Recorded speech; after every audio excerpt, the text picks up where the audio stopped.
She drained our joint account and texted, "I'm leaving you. Good luck surviving." I replied, "You too." She didn't realize the account was set up as a business line of credit, solely in her name. The bank began calling her about the $80,000 debt within the hour. I, 31 male, was with Chloe, 29, for 6 years, married for 3. The text came while I was at my desk job on a Thursday afternoon. "Just emptied our account. I'm leaving you for someone who actually has ambition. Good luck surviving without me. BTW already filed for divorce. Don't try to find me." I stared at my phone, then logged into our banking app. Sure enough, the account we'd been using for household expenses showed the previous balance, $80,000. Here's the thing about that account though. When we first moved in together 4 years ago, Chloe insisted on handling finances. She was working at a bank then, said she knew all the tricks for maximizing interest, getting the best accounts, etc. I was young, in love, and honestly terrible with money stuff, so I agreed. She set up what she called our household account and added me as an authorized user. Said it was better than a regular joint account for tax purposes and credit building. I transferred my portion every month, she handled bills. Worked fine. What I didn't know until much later, and what Chloe apparently still didn't realize, was that she'd actually opened a business line of credit, not a checking account, in her name only. As the sole proprietor of her consulting business that never really took off. I'd figured this out about 8 months ago when I finally started educating myself about finances, ironically, because Chloe kept calling me financially illiterate. Noticed weird terms on a statement, did some Googling, called the bank pretending to be confused about our account type. The rep explained I was just an authorized user on a business credit line, not liable for any debts. Only the account owner, Chloe, was responsible for repayment. I kept my mouth shut, kept transferring my half every month. But I also quietly opened my own personal checking account and started building an emergency fund, just in case. So when I saw that text, after the initial shock, I actually laughed. She'd just stolen $80,000 from herself, from a credit line she'd have to pay back, with interest. I texted back, "You too." Then I waited. Took exactly 73 minutes for my phone to explode. Chloe calling, declined. Unknown number, probably her mom, declined. Chloe calling, declined. Text from Chloe, "What did you do?" Text from Chloe, "The bank says I owe them money." Text from Lee, "This is your debt too." Text from Chloe, "Answer your phone." I screenshot everything, then blocked her number. 20 minutes later, her sister Meredith called. I actually liked Meredith, so I answered. "Theo, what's happening?" Chloe's hysterical. Something about the bank calling about a massive debt. "Meredith, your sister just drained what she thought was our joint account and sent me a text saying she's leaving me." Turns out it wasn't a joint account. It's a business credit line in her name. Long pause. She stole money from a credit line? Technically, she borrowed it from herself, and now she owes the bank $80,000 plus interest. But that was your money too. No, I was just an authorized user. I put money in monthly, which technically counted as payments toward the credit line. But the debt, that's all hers. You knew? Found out 8 months ago. Never thought she'd do something this stupid though. Meredith was quiet for a moment. "Theo, she's with someone else, has been for months. Some crypto guy named Blake she met at a conference. I figured as much. You need to help her with this debt situation." Why would I do that? She just stole what she thought was my money and left me for another man. Because it's the right thing to do. The right thing? Meredith, she literally tried to leave me with nothing. She thought I'd be broke and desperate. The only reason she's in trouble is because she didn't understand her own financial setup. I hung up. Update 1. The entitlement has reached astronomical levels. First, Chloe tried the legal route. Had some bargain basement lawyer send me a letter demanding I pay half the debt as it was marital funds. My lawyer, yes, I'd already retained one, responded with a simple statement. I was an authorized user, not a cosigner. The debt predated our marriage since she opened the account before we wed. Not my problem. Then came the emotional manipulation via her parents. Her dad, Robert, actually showed up at my apartment building. Doorman called up. "There's a Robert here to see you, says it's urgent. Tell him I'm not available." Could hear Robert yelling from the lobby about man-to-man conversations and doing the honorable thing. Security eventually escorted him out. But here's where it gets really interesting. Remember Blake, the crypto guy? Well, Meredith reached out again with some tea. Apparently, Chloe had told Blake she was getting at least $80,000 in the divorce, plus alimony, plus half my 401k. She'd been spinning this tale of being married to a tech executive, I work in IT support, who was loaded but cheap. Blake thought he was getting a sugar mama. When Chloe told him about the debt situation, he bounced, literally ghosted her within 24 hours. She tried to move into the apartment he'd been renting for them. Yeah, she'd already signed a lease with him, but surprise, he'd never actually put her name on it. The landlord wouldn't let her in without Blake's permission, and Blake had already told them she was no longer authorized. So now Chloe was homeless, 80K in debt, and single. Did I feel bad? For about 0.3 seconds. Then I remembered the good luck surviving text and went back to eating my cereal. But Chloe wasn't done. Oh no, she created a whole victim narrative online, posted on social media about how her financially abusive ex-husband tricked her into debt. How I'd manipulated the banking system to trap her. Problem was, she'd forgotten that several of our mutual friends worked in finance. Her former coworker from the bank, Jerome, actually commented, "Chloe, you literally worked in banking. You opened that account yourself. I remember you bragging about the rewards points." She deleted the post, but screenshots were already circulating. Then came the truly pathetic attempt. She reached out to my mom. My mom. Trying to get her to convince me to help with the debt. My mom's response was legendary. She sent me the screenshot. "Chloe, Mrs. Davidson, Theo won't help me with this misunderstanding about our finances. As his mother, could you talk sense into him? The same sense you had when you were cheating on my son with that crypto fool? That kind of sense? Delete my number." But the peak entitlement came yesterday. I got a call from the bank. Not about the debt, about Chloe trying to report the authorized user card as fraud. She claimed I'd somehow stolen from the credit line without her knowledge. The bank rep sounded tired. "Sir, we've reviewed the account history. Every transaction from your card was for regular household expenses, groceries, utilities, etc. Does she really want us to investigate this as fraud?" "What happens if you do?"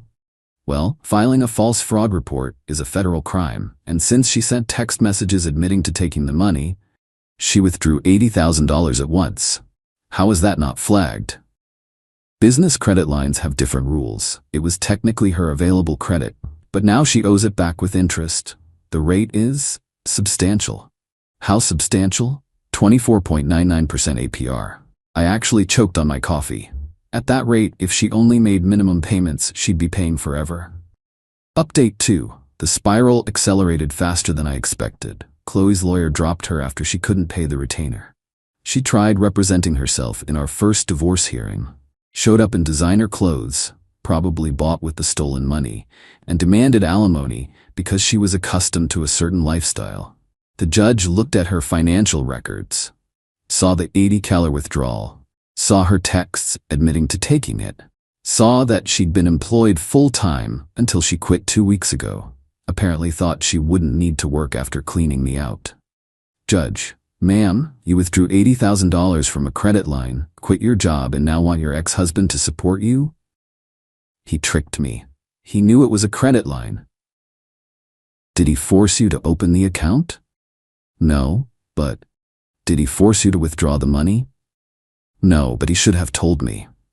You set up the account. You managed it for years. You work in banking.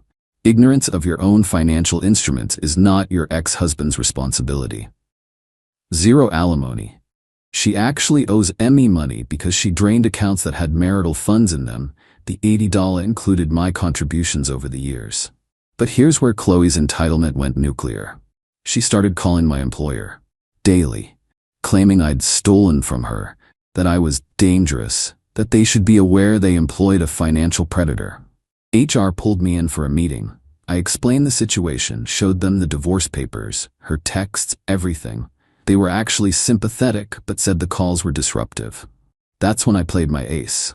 See, I'd been recording everything, legal in my state with one-party consent. including a voicemail where Chloe explicitly said, "I'm going to call your job every day until you pay my debt. I'll make up whatever I need to. They'll fire you eventually." HR's face went pale. Legal got involved. They sent Chloe a cease and desist. She violated it within 48 hours. My company pressed charges for harassment. But wait, there's more. The bank started collection proceedings.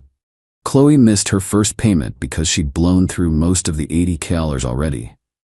How? Well, according to Meredith, who was thoroughly disgusted with her sister at this point, first-class tickets to Costa Rica for her and Blake, $12. Designer shopping spree, $15,000. Deposit on a luxury apartment she couldn't actually afford, $8,000. New car down payment, $10. Couldn't get approved for the loan though. Cosmetic procedures she'd been wanting, $7. The rest went to hotels, restaurants, and investing in Blake's crypto scheme. When the bank started calling about missed payments, she tried to negotiate. Claimed financial hardship. They asked for proof of income. She had none. She'd quit her job, remember? They accelerated the debt. Full $80 plus accumulated interest due immediately. Chloe's solution? She tried to get Robert to co-sign a consolidation loan. He refused. She tried her mom. Also refused. Even Meredith said no. Then she hit absolute rock bottom of shamelessness. She started a crowdfunding campaign. Help a domestic abuse survivor recover from financial exploitation. I kid you not. The campaign included photos of her crying, a completely fabricated story about how I'd manipulated her into debt through complex financial schemes, and a request for $100K to rebuild her life. It raised $37 in 3 days. Someone donated $2 with the comment lol. Meredith sent me screenshots of Chloe melting down in their family group chat, demanding everyone share the campaign, calling them unsupportive when they refused. Her own aunt responded, "Chloe, everyone knows what you did. Stop embarrassing yourself." Update 3. The legal consequences started hitting. Remember the harassment charges? Chloe got arrested at her parents' house. Robert had to bail her out. The conditions included no contact with me or my employer. She violated those conditions within a week by creating fake email accounts to send anonymous tips to my company about my criminal behavior. IT traced them back to her IP address. Back to jail. This time, Robert didn't bail her out immediately. Let her sit for 48 hours to think about her choices. Meanwhile, the divorce was finalized. She got her personal belongings, her car, that she was making payments on. 40% of the marital assets would have been 50%, but the judge factored in the $80 she took. I kept. The apartment was mine before marriage. My 401k, protected since she withdrew the $80K. My sanity. She had to pay. The $80K credit line debt. My legal fees. Judge ruled her behavior was malicious. Court costs. The total she owed between the bank and legal fees? About $95. Her solution was spectacular in its stupidity. She tried to declare bankruptcy. Except, she'd transferred some assets to her parents to hide them before filing. The bankruptcy trustee found out, of course they did. It's their job. That's bankruptcy fraud. A federal crime. She panicked and withdrew the bankruptcy petition, but now she was under investigation. During all this, she was still living with Robert and her mom. From what Meredith told me, it was rough. Chloe expected to be treated like a victim. Instead, her parents made her get a job. She's now working retail, pay rent, do chores, attend financial literacy classes. The irony. She lasted 2 weeks before having a meltdown about how everyone was punishing her for falling in love with Blake, who hadn't contacted her since disappearing. Then came the last desperate play. She reached out to my ex-girlfriend from college, Amber, on social media, tried to convince her that I was some kind of financial mastermind who'd conned them both, wanted to team up to expose me. Amber's response was perfect. She sent me the screenshots. "Chloe, I dated Theo for 2 years. He's literally the most straightforward person I know. We broke up because we wanted different things, not because he's some evil genius. Also, girl, you stole $80K and got caught. Take the L and move on." But my absolute favorite part? Last week, I ran into Blake at a coffee shop. He tried to avoid me, but we ended up in line together. So I said, "How's the crypto going?" He looked embarrassed. "Look, man, I didn't know she was married at first. Don't care, but I am curious. Did she ever invest in your scheme?" "Yeah, about $15K. How'd that work out? The coin crashed. It's worth maybe $300 now. I actually laughed out loud in the coffee shop. Final update. The conclusion is both pathetic and predictable. Chloe's debt to the bank went to collections. Her credit score is destroyed. She'll be dealing with this for the next decade minimum. The harassment charges resulted in 18 months probation and mandatory anger management classes. She has a criminal record now. Her job at the retail store lasted 6 weeks. She got fired for berating a customer who she claimed looked at her judgmentally. Now she's working at a call center, ironically doing collections. She tried one more Hail Mary, reached out to me through a mutual friend asking if we could start over, said she'd learned her lesson, and Blake meant nothing. My response through the friend, tell her I said good luck surviving. The mutual friend later told me Chloe went ballistic, screaming about how I'd ruined her life and set her up. Robert finally kicked her out after she tried to steal checks from his checkbook. She's now living with a cousin who charges her market rate rent and requires first and last month up front. Meredith and I actually still talk occasionally. She told me Chloe recently said at a family dinner that she was the victim of a sophisticated financial conspiracy and that I'd probably been planning this for years. Her uncle, who's an accountant, responded, "Chloe, you opened a credit line, forgot it was a credit line, stole from it, and got caught. The only conspiracy here is how you graduated from college." As for me, I'm doing fine. Kept my job, my apartment, my retirement savings. Started dating Jade, a woman from my rock climbing gym who actually understands how bank accounts work. The 80 teller Chloe stole? Well, technically she stole it from herself, and I'd only contributed about $20 of that over the years in monthly payments. The bank considered those legitimate payments toward the credit line. So really, she played herself. Last I heard through the grapevine, she's in debt for the next 15 plus years. Living paycheck to paycheck, Blake is being investigated by the SEC for his crypto scheme. Her parents barely speak to her. She's banned from 3 local banks for aggressive behavior. Still posts vague quotes about surviving betrayal on social media. The moral of the story? If you're going to drain a joint account and leave your partner with a "good luck surviving" message, maybe make sure you actually understand what kind of account it is first. And definitely make sure it's not a credit line in your name only. Because turns out, karma doesn't need my help. Sometimes idiots destroy themselves with their own entitlement. Good luck surviving, Chloe. You're gonna need it for the next 15 years of monthly payments. Edit. Since people keep asking, yes, this is all legal. No, I had no obligation to warn her. She set up the account. She managed it. She worked in banking. Her ignorance of her own financial instruments isn't my responsibility, especially after she tried to leave me with nothing. Edit 2. For those saying I should have told her, she literally sent me a text saying she was leaving me and to good luck surviving after stealing what she thought was our money. Why would I help someone who did that? Edit 3. Chloe, if you're reading this, and Meredith says you've been hate searching my username, that financial literacy class you're taking, pay attention. Might help with the next 180 monthly payments you've got left.